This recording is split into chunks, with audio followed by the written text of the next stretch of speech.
welcome back. So this is my new client horse. Now, owner asked me to keep the name out of the video just for privacy reasons.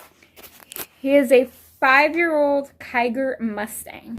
So this horse, I was called in to do some groundwork with him and hopefully get him riding again before I leave for my road trip at the end of May. Stay tuned for those videos.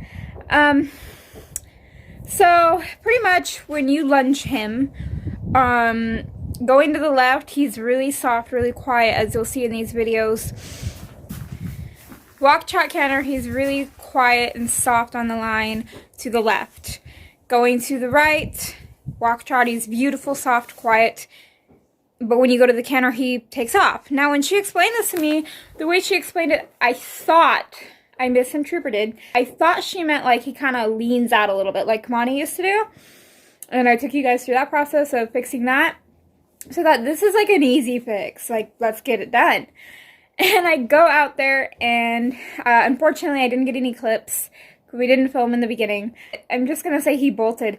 You ask him to canter on the right and it goes from this nice, quiet, soft horse to bolting and running. And by the time you would gather up that rope to get their nose in and disengage their hip, he's already on the other end of the arena. Your hand's hurting and you're like, wait, what? Like, that's how fast it happens. So that happened twice, and at that point I was like, nope, we're going to round pin him, desensitize him to the whip, because he was terrified of the whip when I first went in with him. We are going to do a little bit of backing, and we're going to do some yielding the hindquarters and a little bit of moving the shoulder over, and then we're going to lunge and work on turning into me instead of giving me his butt. And that took about 5 minutes, and then he picked it up real quick, and then he figured out afterwards he was supposed to move after he faced up.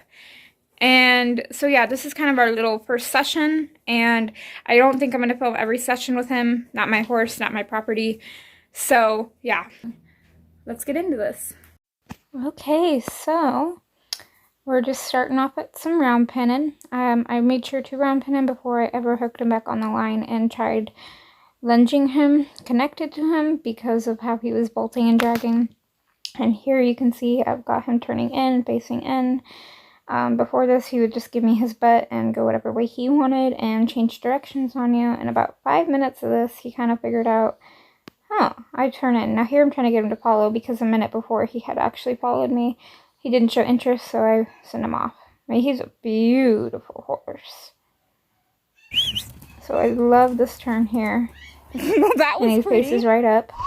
Now the only reason I didn't correct him for facing up here is because he wasn't really kind of facing up. He was running away the minute he turned.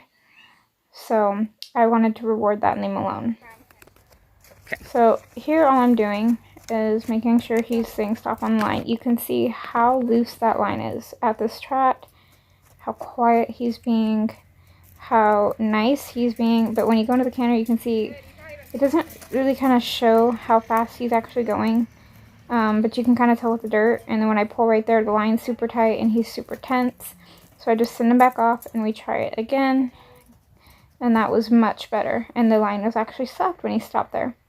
So this is my mistake here. I should have wound up my rope a little tighter before I started trying to desensitize. But you guys can see just how terrified he is of the whip. He was way worse in the beginning of the session in the big pin before I got dragged. He actually dragged me backwards. So I was actually really happy with that reaction, because it took him less than a minute to settle right down and calm down. He's a giant love bug, super sweet. You can see how big he is. He's 15'3". I am 4'9", 5 foot, somewhere around there. But you can see his ears on me. He's trying to leave, but he's thinking not to. He's really tense and uncomfortable. His head's high. He's holding a lot of tension. So then we also got a lot of licking and chewing and leg clocking in this session. It was about an hour and a half, an hour and 45-minute session. And you can see how much I have to reach. He does not really lower his head, so we worked on this multiple times throughout the session when he needed to catch his breath. And this is kind of how we're ending. Hope you guys enjoyed, and I really love working with him.